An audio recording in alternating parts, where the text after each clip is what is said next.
Have you ever wondered, what does the Bible say we can eat of and live forever? The very first time this idea appears is in the book of Genesis, chapter 3, verse 22.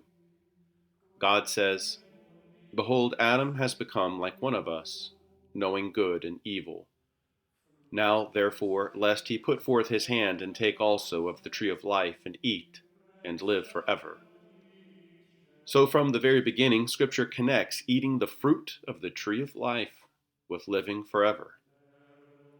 Thousands of years later, Jesus takes this exact same language in the synagogue at Capernaum in Galilee and applies it to himself. In the Gospel of John, chapter 6, verses 51 to 52, he reveals, "I am the living bread which came down from heaven. If any man eat of this bread, he shall live forever. And the bread that I will give is my flesh for the life of the world." Jesus is deliberately echoing Genesis here. He is saying, "My body and blood, given under the appearance of bread and wine, have the very same effect as the fruit of the tree of life." This is why at the Last Supper, Jesus takes bread and says in Luke chapter 22, verse 19, "This is my body, which is given for you. Do this in remembrance of me." And he does the same with the cup. "This is my blood." Now, here is the astonishing connection most people miss. What is the tree of life in the new covenant? St. Paul tells us plainly in Galatians chapter 3, verse 13, that Christ has redeemed us from the curse of the law, being made a curse for us. For it is written, "Cursed is anyone who hangs on a tree." St. Paul is telling us that the cross of Christ is the tree of life, and the fruit of that tree is nothing less than the body and blood of Jesus himself in the Holy Eucharist. This is why that same St. Paul warns us so seriously in 1 Corinthians chapter 11, verse 27, that whoever eats this bread or drinks the chalice of the Lord unworthily will be guilty of the body and blood of the Lord.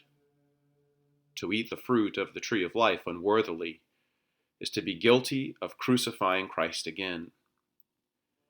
And to those who receive worthily, St. Paul says in the preceding verse, 26, "As often as you eat this bread and drink the chalice, you proclaim the death of the Lord until he comes." And thus we benefit from the merits of the fruit of the tree of life. And finally, at the very end of the Bible, the promise is renewed in Revelation chapter 2, verse 7. Christ tells St. John, "To him who overcomes, I will give to eat of the tree of life, which is in the paradise of my God." In conclusion, the tree of life is the holy cross of Christ, and the fruit of the tree of life is the Holy Eucharist, Christ's true body and blood. Mankind lost eternal life in the Garden of Eden by eating the wrong fruit from the tree of the knowledge of good and evil. Therefore, God, in his infinite wisdom, restores eternal life by having us eat the right fruit, the fruit of the tree of life. Jesus Christ himself, in the Holy Eucharist, is the fruit of the tree of life.